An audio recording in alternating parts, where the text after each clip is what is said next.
Hello everybody, hope you're doing marvellously well. We're back with another frequently asked questions post-NAMM.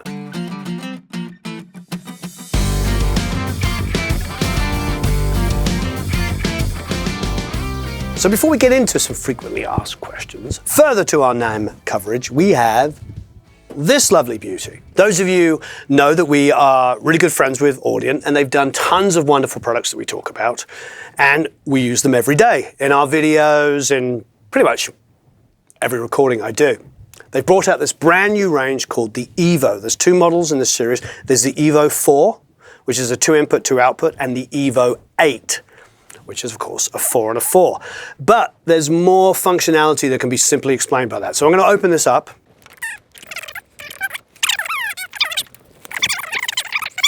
Rather lovely box. They've gone out of their way on design on all levels. It's got that new car smell, that new interface smell.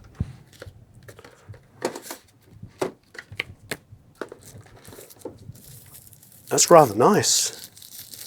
Nothing cheaping out on this, although this is really inexpensive. I believe it is $129.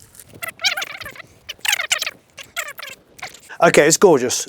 It's had some really great reviews, obviously, at NAMM for its styling and everything. I think it's utilitarian because it's all about function, but at the same time, it's not utilitarian so much that it has an industrial look. It has a really beautiful, simple view.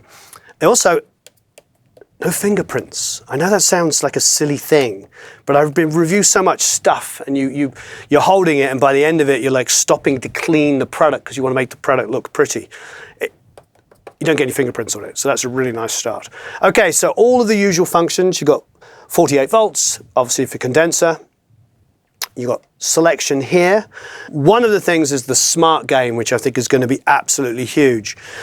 Because if you're a beginner, or like me, you're working quickly, the smart gain function will basically analyze the signal and set the gain for the peak moment. So you can freely go and sing, play acoustic guitar, etc., without that sudden fear that half of the track is going to go into clipping. So that's really, really beautiful. Inputs and outputs. The inputs here are obviously the dual XLRs with the 1/4 inch in there, which is smart, saves on real estate, keeps it really clean.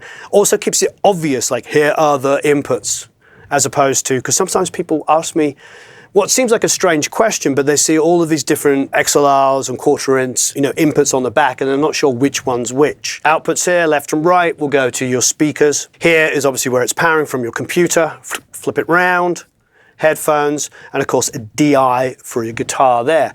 And I believe this is a JFET on the input. I'm getting nods from people that know what they're talking about over there.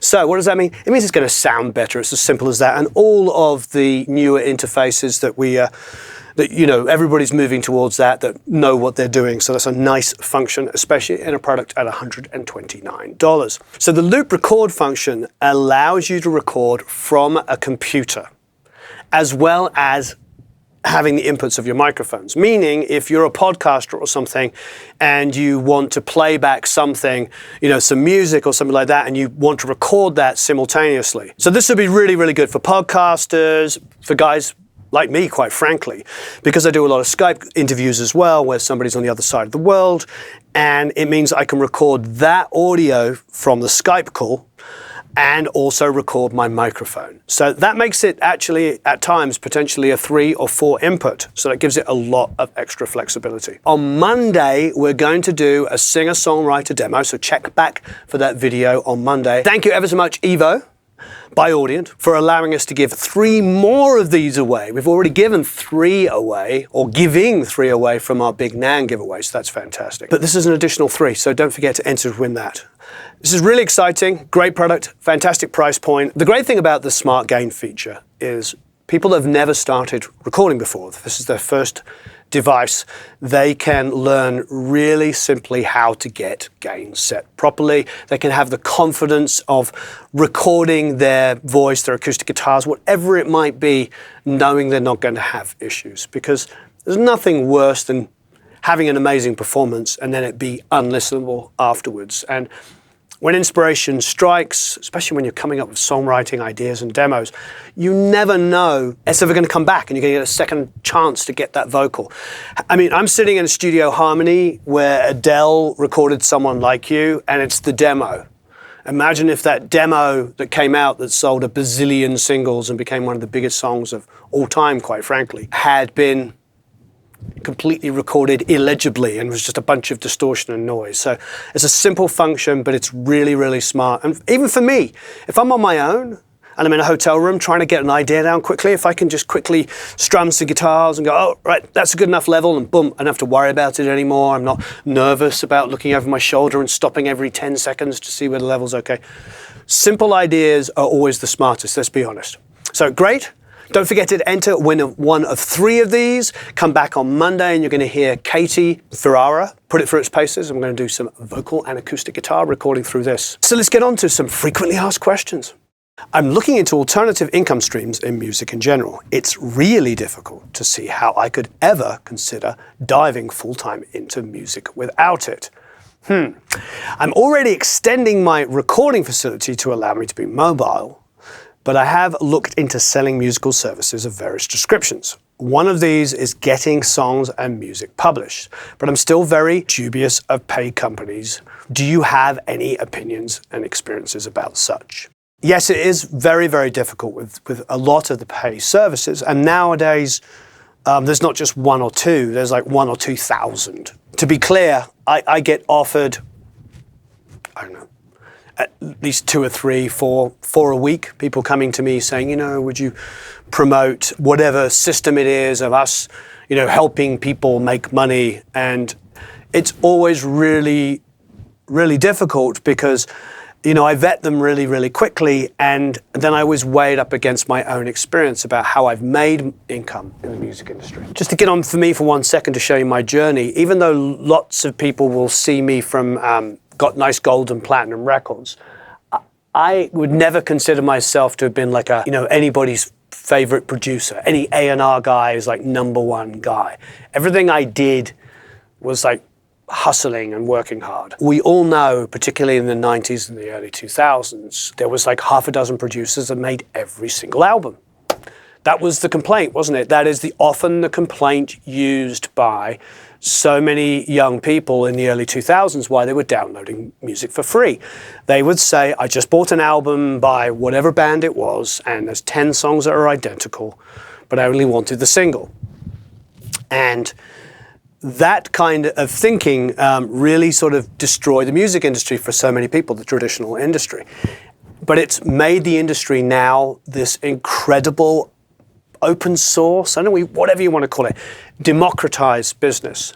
But with that democratized business comes a little bit of what you're talking about, what you're implying. This, I don't want to say get rich quick, but there's sort of like, give me $1,000 to take this online course to teach you how to make money. The reality is all of the revenue streams are available to you all anyway. You've recorded your music, get it up online. There's many, many ways to do it.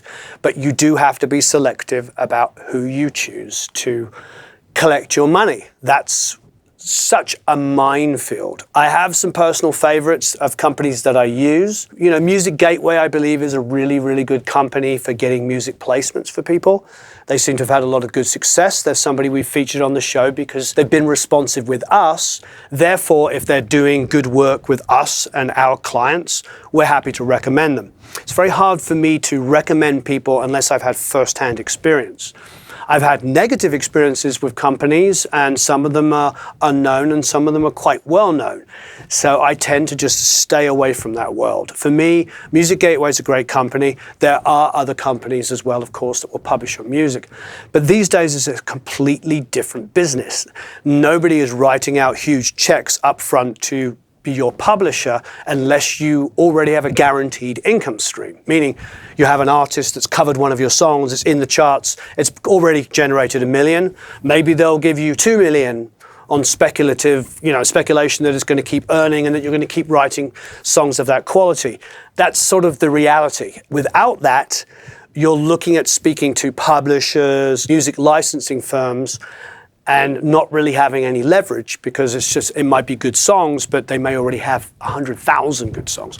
All I can say is don't sign anything exclusive with anybody unless they have a proven track record and they have somebody you can talk to on a regular basis. Because the last thing you want to do is take your whole catalog of songs, which could be 20 to 100 songs, give it to somebody exclusively, and then they're not returning your calls. You just basically gave them 100 of your songs. So make sure that you are trusted, you have a great relationship with them, you can talk to them on a regular basis. I'm not a big believer in giving away all of your publishing. I know that it's standard with so many companies. They will ask for the publisher side 100%. Certainly not a big believer in giving away 100% of the master side. It happens all the time. There are so many business models that take all of your publisher's side, all of the mechanicals, all of that writing, and then say to you, oh, you're going to get your writer's side. The problem with that is, or the reality with that is that the master side and the publisher side is where the actual check goes to. What do I mean by that? So if somebody says, I have $10,000 for a song, to get a song in my commercial. The only two people that participate in that money are the publisher and the person that owns the master. So as the writer, you'll never, just the writer side, you won't get told how much money they paid up front for the use of that track. So you lose all of your leverage. So even if you end up negotiating partial ownership of the master or partial ownership of the publishing side, even if it's small, if it's 5 or 10 or 20%, that is better than giving it away 100%. Because suddenly you're going to be like, well, wait there, you just synced a song and you got $100,000. You know, you take away those ability to partake in that income or even see those contracts, then, you don't know what's going on with your music. So try to find people you trust, try to find people that are proven, make sure you have a lawyer look at the contract. I know that's really tough when you're up and coming and you don't have a huge amount of money to spare, but don't just sign a contract. I've worked with artists that I maybe have done an independent album with, and they put their heart and soul into a record, and we spent weeks making an EP or an album, and then I've seen them just sign away their music to a licensing company that shows them a couple of big commercials they've got over the last 5 years and be like, that could be you. And, there's a phrase that I've heard that all musicians operate out of fear. So what happens is they motivate the fear side of us. So they go, that could be you, but if you don't sign my contract, it won't be you. And that's not a good way to bring you in.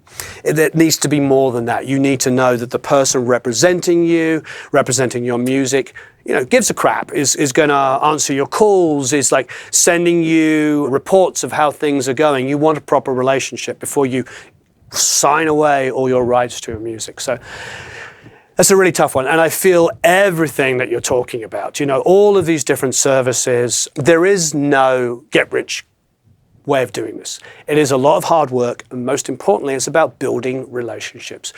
Everything that I do, from the recording side, from having the YouTube channel, from having the online academy, is all done from building relationships with people and building trust.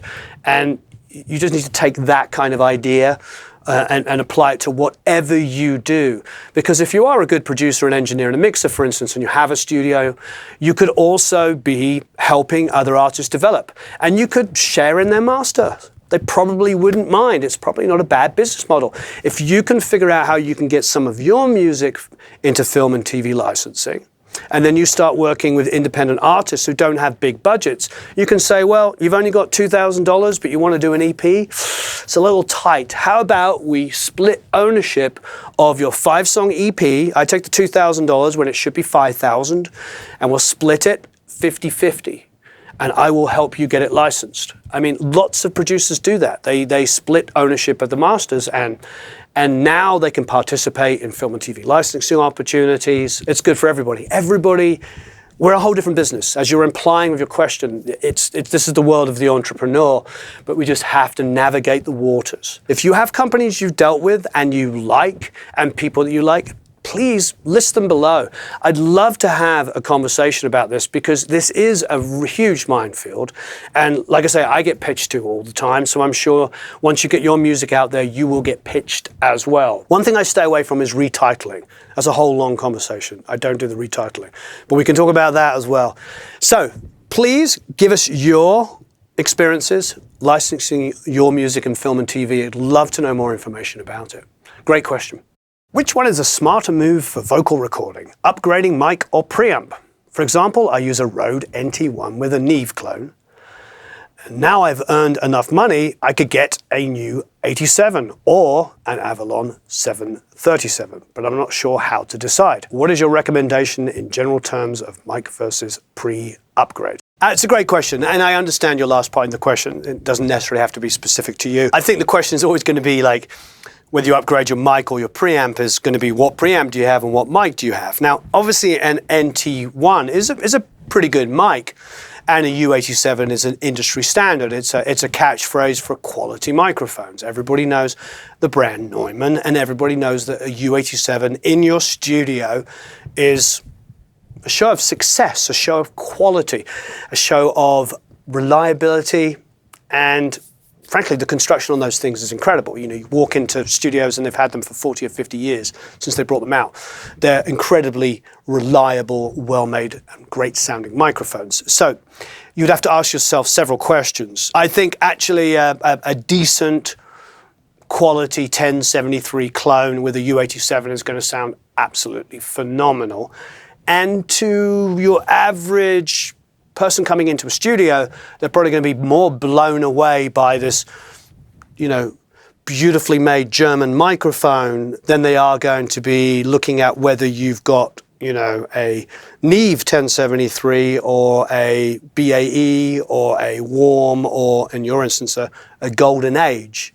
So it's with the Neve or the BAE, it doesn't mean as much initially, I think, as something as wonderful as a U87. That's just me personally. Now, as far as the Avalon's concerned, that's a great piece of equipment. I don't think it's as universal as a 1073, meaning it wouldn't be my first pre. It wouldn't be the only pre I had. I love it. I think they're very wonderful. They have a very, you know, unique kind of softer tube valve sound, which we love. But if I was going to be upgrading anything, I would definitely upgrade to a higher quality 1073 from that side. But my preference would always, in your situation, and in most situations, to get a better mic. Because look, we were talking about, like, back on camera, the Evo.